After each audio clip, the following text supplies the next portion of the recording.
Good morning. Current electricity lecture 2। हमने first lecture में basic चीजें current density and drift velocity find कर ली थी। उसकी कुछ टर्मिनोलॉजी थी, मैं आपको वापस ध्यान दिला दूं। क्या टर्मिनोलॉजी थी? देखो, हमने इससे रिलेटेड कुछ टर्म्स लिए थे और इन टर्म्स में फर्स्ट था अपने पास रैंडम स्पीड।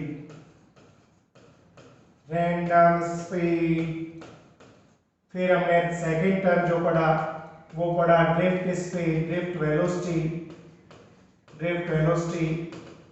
यही एक बीच में टर्म आया रिलैक्सेशन टाइम। और नेक्स्ट एक टर्म आया mean free path. Hindi medium वाले बच्चे भी ध्यान दें, इसको बोलते हैं यादृच्छिक चाल, इसको बोलते हैं अपवहन वेग, इसको बोलेंगे विश्रांति काल और इसको बोलेंगे माध्य मुक्त पथ। ठीक है, अब इनको हमने पढ़ भी लिया तो इनको ध्यान देना ये क्या है कि in absence of electric field conductor में जो इलेक्ट्रॉन्स हैं वो इस तरह कोलिजन करते रहते हैं और हर पॉसिबल डायरेक्शन में movement. Free electrons behave like as gas molecules, they move in all possible directions on zigzag path. ठीक है, तो ये किसी भी डायरेक्शन में this type of motion is known as random speed. मुक्त इलेक्ट्रॉन गैस के अणुओं के समान व्यवहार करते हैं, हर संभव दिशाओं में अनियमित पथ पर गति करते रहते हैं और इस तरह की गति को हम क्या कहते हैं? यादृच्छिक चाल। Electron behave like as gas molecules and move in all possible directions on irregular path, zigzag path. This type of speed known as random speed। और ये स्पीड कितना होता है भाई? 10 की पावर 5 मीटर पर सेकंड। बट यदि हम एवरेज की बात करें इनकी कि फर्स्ट इलेक्ट्रॉन का ये है, सेकंड का ये है, थर्ड का ये है, इस तरह से कोई n इलेक्ट्रॉन है और average velocity particular direction upon n ले तो इसका वैल्यू कितना आता है? 0। तो ये हमेशा ध्यान रखना बेटा ये कि इन जनरल ये पूछा हमसे तो हम कहेंगे 10 की पावर 5 मीटर पर सेकंड तेजी से दौड़ रहे हैं, लेकिन एवरेज वेलोसिटी कैसा है? 0, क्योंकि कोई पर्टिकुलर डायरेक्शन नहीं है, इसलिए एवरेज कितना हो गया? 0। अब बात करें अपवहन, तो अपवहन वेग की जो बात आएगी in presence of electric field की प्रेजेंस में इलेक्ट्रॉन्स क्या करने लग जाते हैं? इन पर एक फोर्स लगता है F = QE, इलेक्ट्रिक फील्ड के अपोजिट, और इलेक्ट्रॉन्स जो है नेगेटिव पॉइंट से, कंडक्टर के नेगेटिव पॉइंट से और पॉजिटिव पॉइंट की ओर मूवमेंट करने लगते हैं। This type of regular velocity क्या बोलते हैं? इसको ड्रिफ्ट वेलोसिटी। और ये बहुत कम होती है, 10 की पावर -4 मीटर पर सेकंड। तो लेकिन ध्यान रहे, यहाँ दौड़ रहे इलेक्ट्रॉन बहुत मेहनत कर रहे हैं लेकिन रैंडम, इसलिए करंट यहाँ पे क्या रहेगा? 0। यहाँ दौड़ रहे हैं, बहुत स्लो दौड़ रहे हैं, लेकिन यहाँ पे करंट फ्लो होना शुरू हो जाएगा। रिजल्ट आ गए, तो डायरेक्शन में यूनि डायरेक्शन होकर काम करेंगे। रिलैक्सेशन टाइम, देखो ये क्या है? इलेक्ट्रॉन यहाँ से चला, यहाँ पे आके कोलिजन्स होगी, फिर यहाँ से चला, फिर कोलिजन होगी, फिर चला, फिर कोलिजन होगी। तो इस तरह से इन कोलिजन्स के नहीं time interval between two successive collisions, suppose इनमें T1 है, T2 है, T3 है, Tn है, ऐसे n इलेक्ट्रॉन्स है, तो average time interval between two successive collisions is known age relaxation time.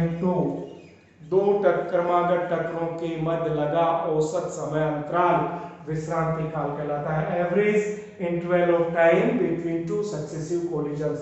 और माध्य मुक्त पथ क्या है? यहां से यहां तक इसका पथ हम देखिए, तो यहाँ से यहाँ तक मान लेते पाथ λ1 है, ये λ2 है, ये λ3 है, λ4 है, तो हम इसका एवरेज निकाल लिया λ2 λ3 प्लस λn अपॉन n, तो ये लैम्डा एवरेज हो गया, मीन फ्री पाथ हो गया। तो ये क्या है? Average distance between two successive collisions. तो ये आपके अच्छे से समझ में आ गया होगा, आप आराम से देख सकते हैं इसको। क्लियर? समझ में आ रहा है? रैंडम ड्रिफ्ट ये तो हम पढ़ चुके हैं। और अब नेक्स्ट टॉपिक हम पढ़ने जा रहे हैं ओम्स लॉ एंड रेजिस्टेंस। इस चैप्टर का सोल पूरे चैप्टर में ये कहीं ना कहीं घूमता है। ओम्स लॉ एंड रेजिस्टेंस को अच्छे से पढ़ना है हमें। तो नेक्स्ट टॉपिक मैं ले रहा हूं आपके लिए ओम्स लॉ। ओम्स लॉ ये पढ़ रहे हैं भाई हम। ओम्स लॉ नोट कर सकते हो आप सबसे पहले। ओम्स लॉ क्या नोट कर ले भाई? If physical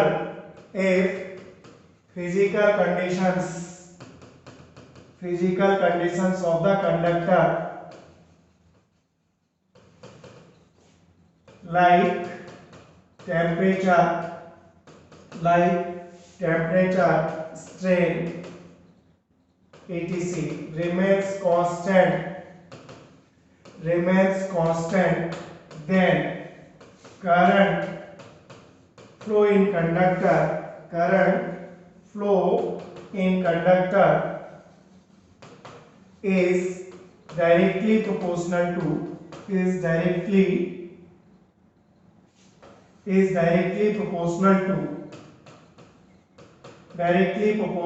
the potential difference between the ends of conductor। तो ये आप सबको आता है, लेकिन हमें जो ध्यान देने वाली चीज थी यहाँ पे, if physical conditions remains constant, ये खास चीज थी बेटा। If physical conditions remains constant की कंडक्टर का टेम्परेचर चेंज ना हो, उसको खींचा नहीं गया हो, उसका पतला नहीं किया गया, उसका क्रॉस सेक्शन नहीं बढ़ाया गया हो, तो जो current is directly proportional to the potential difference between them. और यहाँ पर V इक्वल टू हम क्या लेते हैं? V इक्वल टू हम लेंगे V इक्वल टू IR, और this is Ohm's law. It means इसका सही जो फॉर्म है V upon I equal to R equal to constant, ये हम जानते हैं। तो इट मींस हम पढ़ रहे हैं। और यहाँ पे R को क्या बोलते हैं? रेजिस्टेंस। R को क्या बोलते हैं भाई? रेजिस्टेंस। R को बोलते हैं हम resistance. V upon I equal to R equal to constant resistance. ठीक है, तो ये ओम्स लॉ हमने पढ़ लिया। और ध्यान रहे यहाँ पर दो चीजें आएंगी। दो चीजें क्या आएंगी भाई? एक बात करेंगे VI ग्राफ की और इसके स्लोप की। तो देखो यहाँ पर ओम्स लॉ का मतलब क्या है भाई? VI ग्राफ लेंगे तो ये स्ट्रेट लाइन फ्रॉम ओरिजिन। और यहाँ एक खास पॉइंट बेटा क्या ध्यान रखना है? Slope tan theta. तो यहाँ पर हम tan थीटा निकालेंगे तो देखो ये क्या आएगा? V upon I represent the resistance. Slope of VI graph represent the resistance. कई बार यही क्वेश्चन IV ग्राफ भी पूछ लेंगे। IV तो IV भी स्ट्रेट लाइन ही रहेगा, लेकिन यहाँ स्लोप की बात करेंगे तो थोड़ा सावधान हो जाना। tan थीटा जो आएगा वो I upon V equal to 1 upon R आएगा। तो अच्छे से ध्यान रख लोगे। ओके, यहाँ बात करेंगे ओमिक और नॉन ओमिक डिवाइसेस की। ओमिक जो ओम्स लॉ का शॉर्ट में बता दूंगा आपको कि यहाँ दो तरह की इलेक्ट्रिकल डिवाइस लेंगे बेटा। किस तरह की डिवाइस लेंगे? कुछ टर्म आएंगे ओमिक और कुछ आएंगे अनओमिक। ओमिक जो ओम के नियम का पालन करते हैं, अनओमिक जो ओम के नियम का पालन नहीं करते हैं। ये जो है obey Ohm's law, obey Ohm's law.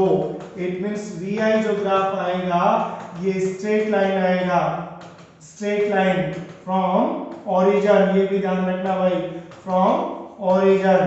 जबकि यहाँ do not obey Ohm's law, do not obey Ohm's law, Ohm का नियम लागू नहीं होता है। VI अदरवाइज IV ग्राफ जो है नॉन लीनियर रहेगा, यहाँ लीनियर नहीं रहेगा। यहाँ आप देखो जब बात करते हैं सेमीकंडक्टर्स में IV ग्राफ लेते हैं तो हम वोल्टेज बढ़ाते रहते हैं, लेकिन करंट बहुत स्लो चलता है, फिर अचानक से बढ़ता है। इसके लिए सेमीकंडक्टर्स के देखें तो ये अनओमिक हैं। ठीक है, इलेक्ट्रोलाइट के लिए देखें तो IV में स्ट्रेट लाइन तो आता है लेकिन ओरिजिन से नहीं आता इलेक्ट्रोलाइट के लिए, तो ये भी कैसे कहलाते हैं? अनओमिक कहलाते हैं। इलेक्ट्रोलाइट्स की बात कर रहा हूं मैं, ये अनोमिक कहलाते हैं। तो इस तरह से आप ओमिक जो ओम्स लॉ का ओबे करते हैं, अनोमिक जो ओम्स लॉ का ओबे नहीं करते हैं। समझ में आ गई बात आपको? ओम के नियम का पालन करने वाले ओमिक है, ओम के नियम का पालन करने वाले ओमिक नहीं है। अब मैं यहाँ पे बात करूंगा, देखो relation between I, J and VD, current density and drift velocity. एक ही लाइन में सब निपटा दूंगा मैं, ध्यान रखना आप लोग। देखो इधर ध्यान दो, करंट I, पहले मैं इसके नोटेशंस बता देता हूं आपको, इतनी जल्दी भी नहीं है तो चलो लेट इसके नोटेशंस ले लेते हैं भाई। क्या क्या क्या नोटेशन ले रहा हूं मैं? देखो L, length of conductor, length of conductor. A, area of cross section of the conductor, area of cross section of the conductor, area of the cross section. V equal to AL, volume of the conductor, volume of the conductor. Small n ये होता है N by V, number of electrons, number of electrons per unit volume, per unit volume of the conductor. ठीक है, तो ये सब चीजें हम पढ़ रहे हैं। और यहाँ पर E यूज करेंगे, ये यूज करेंगे इलेक्ट्रिक फील्ड के लिए, और V यूज करेंगे ये potential difference between the ends of the conductor. देखो इस तरह का ये हमने कोई कंडक्टर लिया, कंडक्टर का क्रॉस सेक्शन लिया हमने A, कंडक्टर का लेंथ लिया L, और इसमें नंबर ऑफ इलेक्ट्रॉन N लिए, स्मॉल n पर यूनिट वॉल्यूम क्या हो गया V, और इसको हमने कनेक्ट कर दिया बैटरी से। बैटरी से कनेक्ट करेंगे तो इसमें करंट का फ्लो शुरू हो जाता है अपोजिट टू इलेक्ट्रिक फील्ड। ठीक है, यदि हमें डायरेक्शन ऑफ करंट की बात करनी हो तो देखो डायरेक्शन ऑफ करंट हमेशा किधर रहेगा? या तो हम यूं कहते हैं, देखो ये कौन सा है पॉजिटिव और ये कौन सा है नेगेटिव। इलेक्ट्रिक फील्ड की डायरेक्शन ये रहती है, तो अलोंग द इलेक्ट्रिक। इलेक्ट्रॉन किधर जाएंगे? Opposite to electric. तो इलेक्ट्रॉन्स के मूवमेंट के अपोजिट और इलेक्ट्रिक फील्ड की डायरेक्शन में करंट फ्लो होता है। तो अब देखो, अब हम एक ही लाइन में इन सबको लेने वाले हैं। इधर ध्यान दो बेटा, देखो क्या फॉर्मूला है हमारे पास? करंट I, हम निकाल रहे हैं करंट। करंट क्या होता है? Flow rate of charge Q upon T। Q क्या होता है बेटा? NE upon T। और N, कैपिटल N को हम क्या लिख सकते हैं? NV। समझ में आई बात? अभी हमने लिखा था N equal to N upon V होता है, तो N का क्या हो गया? NV। और V को क्या लिख सकते हैं? A इंटू L, और L बाई T, मीटर पर सेकेंड ड्रिफ्ट वेलोसिटी, तो ये हो गया NEA, और L अपॉन T को लिख दिया VD। और ये फॉर्मूला आ गया अपना NEA VD, सबसे ज्यादा यूजफुल फॉर्मूला इस चैप्टर का, I equal to NEA VD। और करंट डेंसिटी J होता है I upon A, it means NEA VD upon A से A कैंसिल हो गया, और J का फॉर्मूला मिल गया NEVD। तो हमने करंट डेंसिटी दोनों के फॉर्मूले निकाल लिए कि नहीं? यानी I is direct proportional to VD, J is direct proportional to VD। और यहां से एक चीज और भाई, हमें पता है VD इक्वल टू क्या होता है? Mu into E। तो म्यू इंटू E करेंगे VD की जगह, तो हम इसी फॉर्मूले को देखो, I जो था प्रोपोर्शनल टू क्या है? VD प्रोपोर्शनल टू क्या है? E, यानी J भी ऐसे proportional to VD proportional to क्या था? E। तो हमने relation between current density and drift velocity find कर लिया, I equal to Q upon T, यानी VD। एक ही लाइन में सब आ गया कि बिल्कुल इजी सा कॉन्सेप्ट है। और अब हम देखो इसी चीज को यूज करते हैं, Ohm's law according to free electron theory. ये क्या है सर? जो अभी हमने ये फॉर्मूला निकाला I इक्वल टू NeAVD, इसको क्या बोलते हैं? Free electron theory. यहाँ से ध्यान देना, बहुत ही काम की चीज है। हम VD का फॉर्मूला यहाँ से मैं अप्लाई कर रहा हूँ। क्या हमें पता है? VD इक्वल टू क्या होता है भाई? VD इक्वल टू होता है A इंटू टी, यानी E into E upon M into tau bar. VD का फॉर्मूला लिखो यहाँ पे, I equal to N E into E square हो गया, A हो गया, टो हो गया, और VD इंटू VD को तो अपने हटा दिया, VD का वैल्यू इसमें पुट कर दो, VD का वैल्यू पुट कर दो भाई, अपॉन क्या हो गया? M, ये हो गया अपने पास। ठीक है,